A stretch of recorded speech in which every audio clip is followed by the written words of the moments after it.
நம்ம ஜேர்னி எப்படி ஸ்டார்ட் ஆச்சுன்னு ஞாபகம் இருக்கா? புது ஸ்கூலில் எங்கே போய் உட்கார்றதுன்னு தெரியாத போது இங்கே வந்து உட்காருன்னு சொல்லி பேச ஸ்டார்ட் பண்ணோம். பஸ்ஸுலேயும் ஒரே சீட்டில் ஒரே பக்கத்தில் உட்காந்தோம்.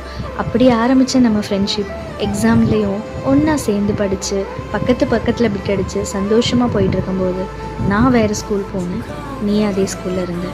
நீ என்னை ரொம்ப மிஸ் பண்ணதை நீ எழுதி வச்ச டைரி மூலயமா உங்கள் அம்மா பார்க்க நம்ம 2 பேர்த்தையும் அகைன் ஒன்று சேர்த்தாங்க. ஸோ அப்போ மீட் பண்ணதுலேருந்து இப்போ வரைக்கும் நீயும் நானும் பெஸ்ட் ஃப்ரெண்ட்ஸாக இருக்கோம். இந்த ஜேர்னி இவ்வளோ தூரம் வரும்னு நான் எதிர்பார்க்கல.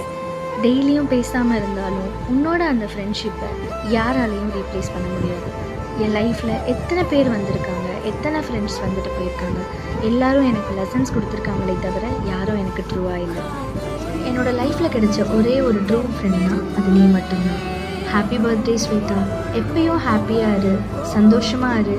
எப்பயுமே யாருக்காகவுமே உன்னை நான் விட்டு கொடுக்க மாட்டேன்.